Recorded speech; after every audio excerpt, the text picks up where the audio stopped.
morning. Bonjour les autres. Il y a quelqu'un qui vient de l'Acadie, je pense. Hello. Oui, beaucoup de monde Québec aussi. So, we got a son of Cuba the other day.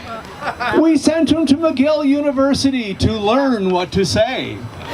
They taught him about elitism and the globalization way, and he is the Prime Minister of Canada today. I was going to start this with a song. I was going to sing a song about Justin Trudeau and the UN, but the notes on the piano won't go that low, so we won't. Okay, so in the 1990s, I actually attended a cabinet meeting right there in that building as an intelligence officer discussing the threat from Yugoslavia and why we were there. In the past, I've served overseas in Albania, Slovenia, Croatia, Bosnia, Belarus, Russia, and every other hellhole you can imagine, which was where our government loves to send guys like me. Yes, but does that... That was always about the external threat. In the late 1990s, I worked for the Intelligence Assessment Secretariat, which directly serves the Cabinet and the Prime Minister, just behind the Langevin building right over there. In 1998, I testified to the Kelly Commission in the Senate about the foreign threat to Canada. Now, as an RCMP intelligence contractor, and yes, I worked for the RCMP for 6 years as an intelligence guy. Hello, RCMP. I testified in court in the Ontario Superior Court right over there in an Al-Qaeda-inspired terrorism case, and this was about the foreign threat to Canada. I testified at the Air India inquiry as an expert witness in front of Mr. Justice Major about the foreign threat to Canada. I testified multiple times to the House of Commons and to the Senate committees about the foreign threat to Canada. Now, I can tell you today, the biggest threat to Canada is not foreign, it's domestic. It's the government of Canada. It's the House of Commons. It's the Prime Minister's office, which sits over there in Langevin Block, or whatever we're supposed to call it now. Now, this is the reason I started the Quiggin Report, was to discuss matters of free speech, intelligence, security, and most importantly, the sovereignty of Canada. The submissive mainstream media, made weak and docile by its social justice warrior ethic and its willingness to take government handout money, will no longer tackle the tough issues. And this is sad. This is important. Now, this is also the reason I wrote the book with several co-authors who are Muslims, Christians, and Jews, called Submission: The Danger of Political Islam to Canada, with a warning to America. This is also the reason I work with a bunch of different groups trying to bring this message to the Government of Canada, including Muslims Facing Tomorrow. The Government of Canada will not listen to them, they will only listen to foreign folks. It's sad. Now, we hire a Prime Minister to do what? To protect the interests of Canada, to advance Canada. He is the Prime Minister of a sovereign state. He is supposed to, according to the Constitution, provide us with peace, order, and good government. He's also supposed to support the Charter of Rights, to which we're entitled to security of the person. But Prime Minister Trudeau has signed our sovereignty away again and again and again. Shame! Trudeau must go! He signed our sovereignty away with NAFTA. Do you know that in order to negotiate now with a foreign country with a trade agreement, we have to get America's position? Trudeau signed that away. Now, the Paris Climate Agreement is a non-binding agreement, we are told, but yet it is held to our heads like a gun, and we are told Canadians have to pay more and more and more carbon taxes because of a non-binding agreement. Now, here's just a funny thing, nothing to do with the speech really, but you get guys like David Suzuki, rich guy, Al Gore, rich guy, President Macron of France, rich guy, and Prime Minister Trudeau together to talk about climate change, and they decide the way to fix the climate is to put more taxes on the poor and more taxes on the middle class and give the money away to foreign countries. So the question has to be, how's that working out? How's that working out in France today? France is burning today because of carbon taxes, extremism, and uncontrolled migration. So here's my view on France. Hang on just a second. Carbon tax! That's my view on France, folks. Now, we're told that the UN Compact on Migration is also a non-binding agreement, just like the climate agreement is a non-binding agreement. But Immigration Minister, the Honourable Ahmed Hussein, has already said the Government of Canada will lead the charge on the Global Compact. In other words, the Compact has already become an objective for the Government of Canada. It's become a policy for the Government of Canada. They've already said they're going to triple the rate of migration into Canada in the next 3 years. So, as Valerie mentioned, how bad is this agreement really? How will it affect our sovereignty, our media, our culture, our taxes? Well, other countries around the world are looking at this, and as Valerie has said, their people are speaking and their populations are saying no.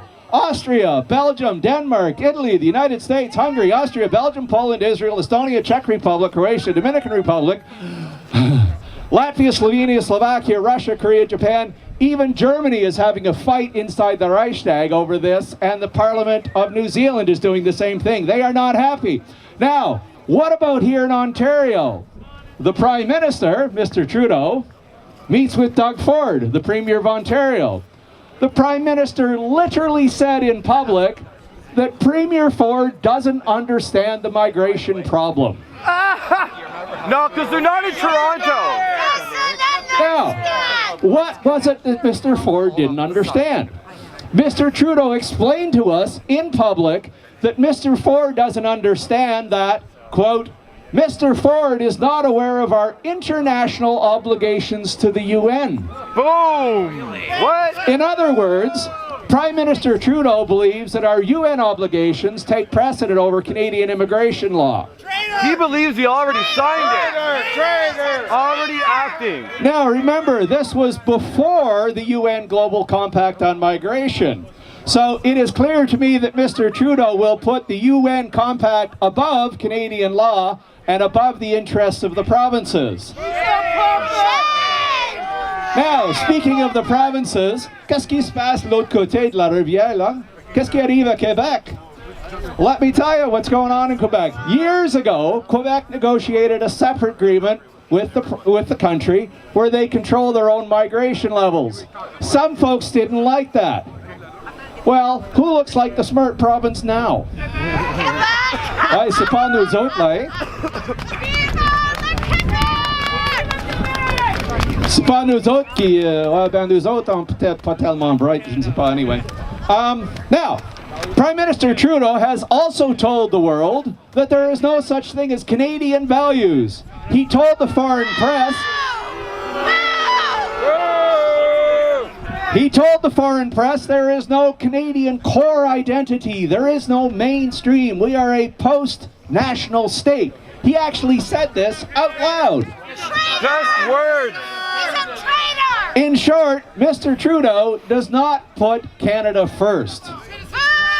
He supports the United Nations first, and he puts their views above those of our own. Now, this is the same United Nations that has Pakistan and Iran on a Human Rights Council. Figure that.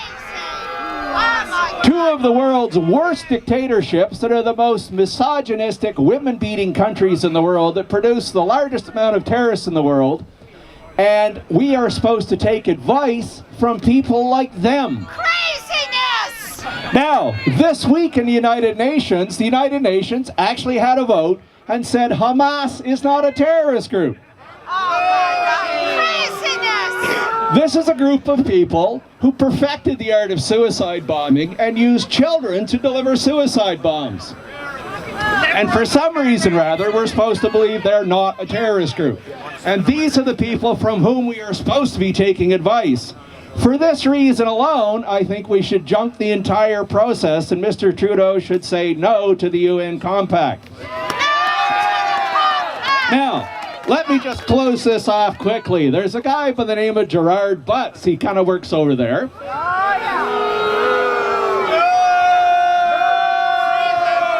Depending on your point of view, he is either an advisor to the Prime Minister or he's the guy that controls the Prime Minister. I don't actually know, not for me to say. But Mr. Gerard Butts actually says if you disagree with the Prime Minister, if you make fun of him when he uses words like people kind, you are literally a Nazi. Gerard Butts actually said that. He said Canadians are alt-right Nazis for making fun of Trudeau's use of the term people kind. So, let me just say this. Mr. Gerard Butts, why do you think Canadians are hostile to Mr. Trudeau? They're hostile to Mr. Trudeau because Mr. Trudeau is hostile to Canadians. Mr. Trudeau likes Cuba. He admires the basic dictatorship of China. His words, not mine. He loves Iran. But yet he is hostile to Canadians. So, Mr. Trudeau, I say this to you. Go back and look at previous prime ministers. Look at Sir John A. Macdonald. Look at Sir Wilfrid Laurier. Look at Mike Pearson. Look at Deeth the Chief. Those people upped their status. They upped their efforts. They upped unity in Canada. They upped our ability to work as a country. Mr. Trudeau, they upped their prestige. Mr. Trudeau, up yours! Thank you.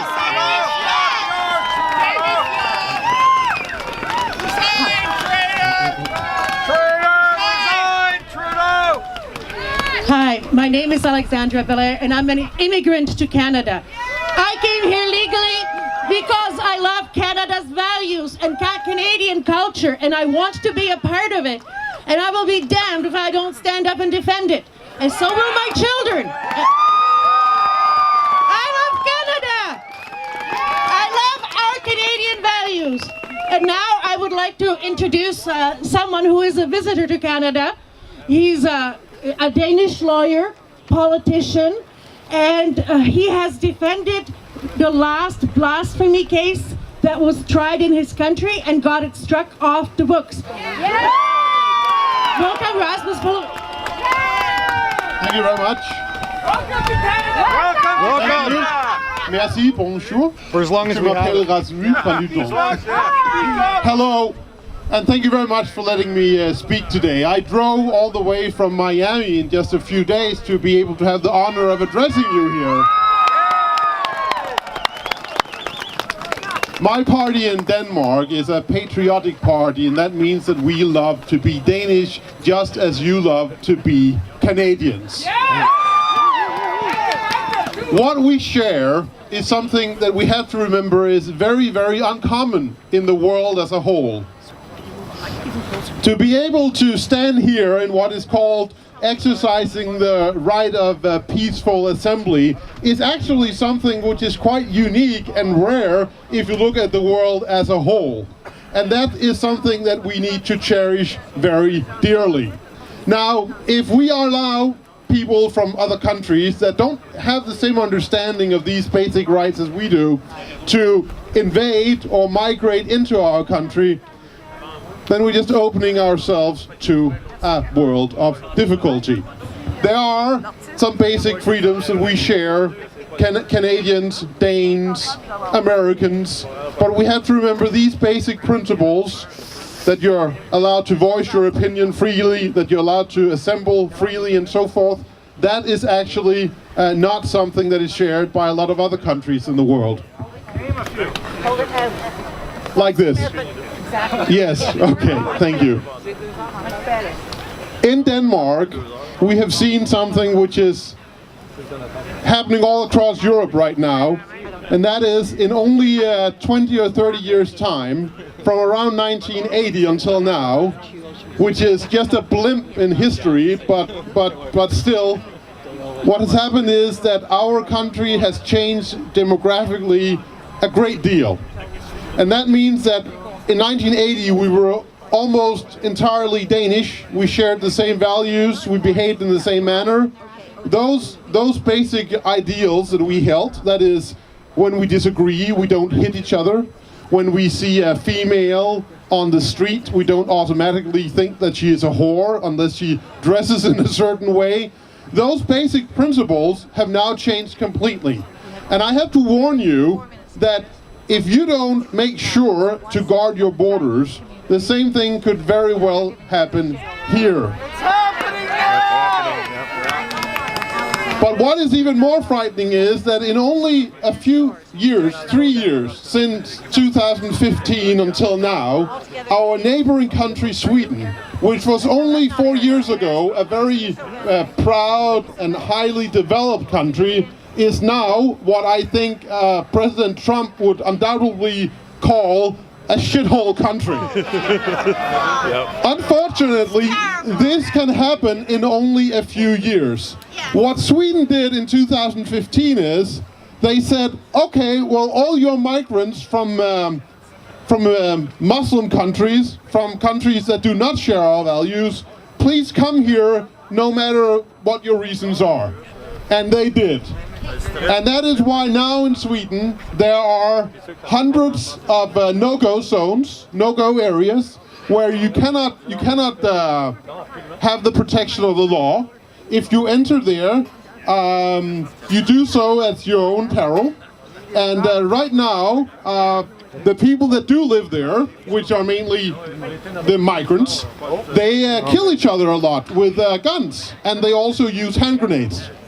Now, you could say that this is a good thing, because then maybe the problem will solve itself, but unfortunately, that is not the case. This is just the beginning of something that will broaden into the areas where the Swedes live. And this is also something we see in Denmark. In Denmark, we see that we have ghettos where there is no longer the rule of law unless the police give it very special attention. No, you have to obey the special rules set up by the migrants. Now, I've been going to these ghettos for several months this year, and that is why, even though I'm quite unknown to you lot, I'm quite famous in Denmark, actually, because going there and telling the criminal, violent outcasts of society that they are, in fact, criminal, violent outcasts of society is something very strange to them. This is not something that you do because then you will be assaulted or killed. So we had to do this under great protection from the police, and if you want you can check out YouTube and you'll see that often they actually came very close to me and did some bad things to me, but this is necessary. This is necessary to do because you have to show everybody what is happening in your country. So that is why, obviously, Canada has to stop the migration of people that are unable or unwilling to conform to Canadian values.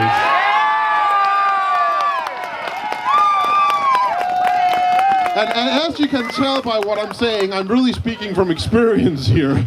This is terrible, and if you have any doubts about what your Prime Minister seems to be willing to present you with, you should look at what is happening in Sweden or in Germany or in France, and then you will see your future if Mr. Trudeau has his way. He's trying to buy the media. So that's why it's very important not to allow that to happen. Now, as what was just said briefly in introduction, we did have a blasphemy law until about a year ago in Denmark, and my client did the thing that he actually put a video on the internet where he burned what I believe is called the Great Book of the Pedophile. I'm sorry, it's also called the Holy Quran. Well, anyway, he burned it, and when he had burned it, he was charged with blasphemy. Now, fortunately, through some good lobbying and through the outcry of the population, what happened was that the Parliament decided that law was really very stupid, and they decided to repeal it. And I agree with that. But this only goes to show that the concept of freedom of speech, which is very natural to us, is very alien to a lot of other people in the world. Now, We should be allowed to say whatever we want about any religion, especially a stupid religion.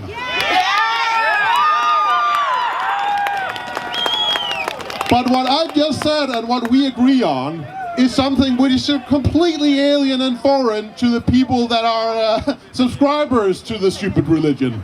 And this is something to remember. There is a vast amount of issues that separate the civilized Western person, like a Canadian or a Dane, from people from backwards, very authoritarian, violent religion. And we have to remember that the saying that we're all human beings, yes, we're all human beings, but political ideologies are different. So obviously, if you subscribe to the fact or the opinion that you're allowed to rape any woman who doesn't dress like she's supposed to dress, if you think that violence is a reasonable reaction to any kind of insult to your person, well, that makes it difficult to live in a Western civilized country. But it also makes it very difficult for the people who already live in the Western civilized country. And that's why I have to tell you